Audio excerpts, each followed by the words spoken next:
Dans cette vidéo, je vais te parler de l'une des choses qui est le plus importante quand tu te lances dans une activité de MLM. Vendre les produits, c'est bien beau. Parler des gens tout le temps, c'est bien beau parce que ça vous fait effectivement gagner beaucoup d'argent, chose qui est très bien d'ailleurs. Mais ce n'est pas ça le plus important.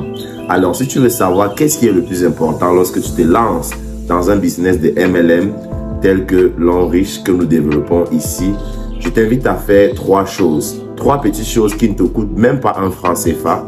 Première chose, c'est de liker cette vidéo. La deuxième, c'est de t'abonner à la chaîne et d'activer la cloche si tu ne l'as pas encore fait. Et la troisième, par-dessus tout, c'est tout simplement de partager cette vidéo avec une personne de ton équipe que ça peut inspirer.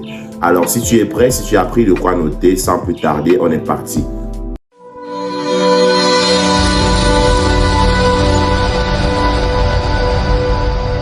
Une chose et une seule chose compte lorsque tu te lances dans une activité de MLM, c'est la transformation personnelle. Je dis bien la seule et l'unique chose qui compte lorsque tu te lances dans une activité de MLM, c'est la transformation personnelle. Je m'explique.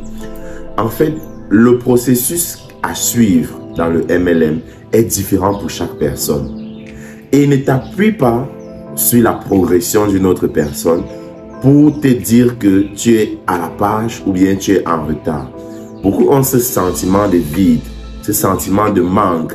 Ils ont l'impression qu'ils sont en train de patiner sur place, que ça n'avance pas. Pourtant, ils voient des autres foncer à vive allure. J'ai envie de te dire à toi, cher abonné qui me regarde, que le processus, il est différent pour chacun d'entre nous.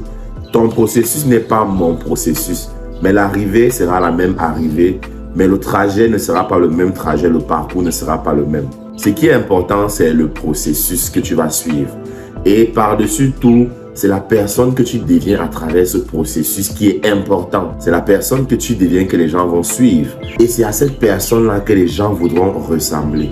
Lorsque vous voyez un leader qui parle à un prospect, 5 minutes, 10 minutes après, le prospect a saisi l'opportunité. À ton avis, tu penses qu'il a saisi l'opportunité? Pourquoi? Je te laisse mettre une réponse dans les commentaires. Mais avant moi, je te dirais une phrase que beaucoup connaissent déjà. C'est le vendeur qu'on achète avant d'acheter le produit. La personne qui est venue te parler de l'opportunité l'Enriche et que tu as saisi l'opportunité non pas parce que l'Enriche est un bon business, mais tout simplement parce que tu avais déjà acheté le vendeur. Soit le vendeur est une personne que tu connais, proche, connaissance, ami, frère, soeur, parent, peu importe, mais c'est le vendeur qu'on achète. Alors, qu'est-ce qu'il faut donc comprendre? Il faut comprendre que le plus important n'est pas les montants d'argent que tu vas gagner. Le plus important, c'est quoi? La transformation personnelle. Est-ce que tu peux le mettre dans les commentaires? Le plus important, c'est la transformation personnelle. C'est la personne que tu deviens qui est le plus important. Et tu as besoin de devenir cette nouvelle personne, cette meilleure version de toi-même. Et en devenant cette meilleure version de toi-même, tu pourras facilement te rapprocher du million ou des milliards que tu vises. Tu pourras facilement te rapprocher du stockiste que tu vises, de la qualification de voiture et de voyage qui est ton objectif actuellement. Du moins, c'est le cas pour moi. Maintenant, quel est ton objectif à toi? Toi qui me regardes, qu'est-ce que tu veux atteindre comme objectif d'ici la fin d'année, d'ici chaque mois, chaque semaine, chaque jour? C'est par là que tout commence. Il faut définir tes objectifs. Et ce sont ces objectifs qui vont te guider, qui vont t'accompagner dans ce processus de transformation personnelle. J'aimerais que tu comprennes que ça ne te servira pas à grand chose de devenir ce leader qui est diamant 5, diamant 6, diamant 7 peut-être, et qui est incapable de présenter l'entreprise ou les produits devant une foule de 50, 100 personnes. Ça, c'est un problème très grave, peu importe ton grade ou ton niveau. Si tu n'as pas cette capacité-là, si tu n'as pas des compétences de base, et il n'y en a que 7, on l'a déjà dit. La première étant apprendre à trouver les prospects. La deuxième étant apprendre à inviter. La troisième, c'est apprendre à présenter. La quatrième, apprendre à faire le suivi. La cinquième, aider le prospect à devenir distributeur ou client.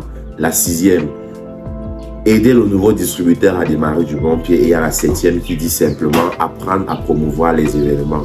Voilà les 7 compétences de base. Maintenant, tu dois comprendre que tu dois te développer dans chacune de ces 7 compétences.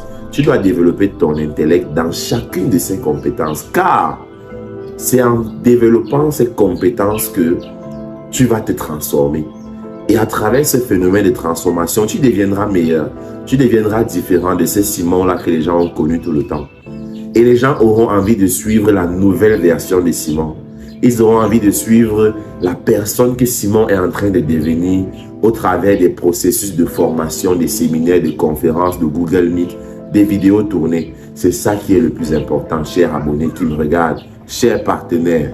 Partage cette vidéo à chacun de tes downlines pour qu'ils comprennent que poursuivre les diamants, c'est bien beau pour une progression, mais devenir un diamant 4, 5, 6 qui ne sait présenter ni produit, ni entreprise, ni le plan, ça veut dire que la base est vide. Donc, une fois de plus, disons non à la course au diamant, non à la course au diamant, non à la recherche effrénée, la pas du gain, non, non et non. Le plus important, c'est le processus qu'il faut suivre. C'est le processus qui t'améliore, c'est le processus qui te rend meilleur et c'est le processus qui te transforme. Lorsque vous ferez quelque chose assez fréquemment, il y a une moyenne qui va se dessiner et cette moyenne sera évolutive parce que vous êtes en train de vous améliorer. Là, c'est le principe de la loi des moyennes. Lorsque vous faites quelque chose assez fréquemment, il y a une moyenne qui va se dessiner. Tout simplement, ça ne demande pas ton avis ni le mien. Ce sont des lois de la nature et ça s'applique à tout le monde. Que tu connaisses l'existence ou pas, ça s'applique à toi, ça s'applique à moi et ça va s'appliquer à toutes les personnes qui vont intégrer ton équipe. Si vous parlez à 10 personnes une première fois, si vous n'êtes pas formé, vous n'allez recruter personne ou parrainer personne. Lorsque vous parlez à 10 personnes une deuxième fois, vous allez probablement parrainer une personne. Et vous continuez avec constance et régularité. Constance sur le long terme, régularité selon un certain rythme. Une fois par jour, 2 fois par jour, une fois par semaine, 2 fois par semaine. C'est ça que j'appelle la régularité. Et lorsque tu parles à 10 personnes, une troisième, une quatrième, une cinquième fois, au lieu de parrainer une personne sur 10, tu commences à parrainer 2 personnes sur 10. Pourquoi? Parce que tu es en train de t'améliorer, tu es en train de devenir meilleur. Et cela peut se ressentir également lorsque vous commencez la lecture des bons livres. Tu lis ton livre pour la première fois, c'est tout nouveau, c'est tout normal, il n'y a rien de plus. Mais lorsque tu vas venir relire le même livre ou le même chapitre, quelques jours après, quelques semaines après, tu as l'impression que le livre a changé. Effectivement, le livre n'est pas en train de changer, mais c'est toi qui es en train de changer. Pourquoi? Parce que si tu veux que les choses changent dans ta vie, il va falloir que toi, tu changes des choses dans ta vie. Et tu dois commencer par changer toi-même avant de vouloir changer les autres. Le changement, c'est en toi qu'il doit commencer et il se duplique auprès des downlines parce que tes downlines sont ton fonds de commerce, ils sont ton capital, ils sont la raison pour laquelle tu dois continuer d'apprendre de nouvelles informations, de nouvelles connaissances tous les jours en permanence. Il n'y a que comme ça que tu pourras les aider à grandir, à monter progressivement du premier étage pour le deuxième, le cinquième, le sixième et le 24e. Là, c'est dans la théorie des 24 étages que j'ai développé. Si tu veux savoir c'est quoi la théorie des 24 étages, n'hésite pas à me le dire dans les commentaires, je t'expliquerai en détail. Maintenant, si toi, tu me regardes, tu as des idées de vidéos que tu aimerais que je développe sur la chaîne, n'hésite pas à signaler dans les commentaires tout simplement. Et sur ce, je te dis merci d'avoir suivi la vidéo jusqu'à la fin. Like, abonne-toi, active la cloche et surtout, partage cette vidéo avec toute personne que ça peut inspirer dans ton équipe. Et sur ce, on se dit bonne journée, on se dit ciao, ciao.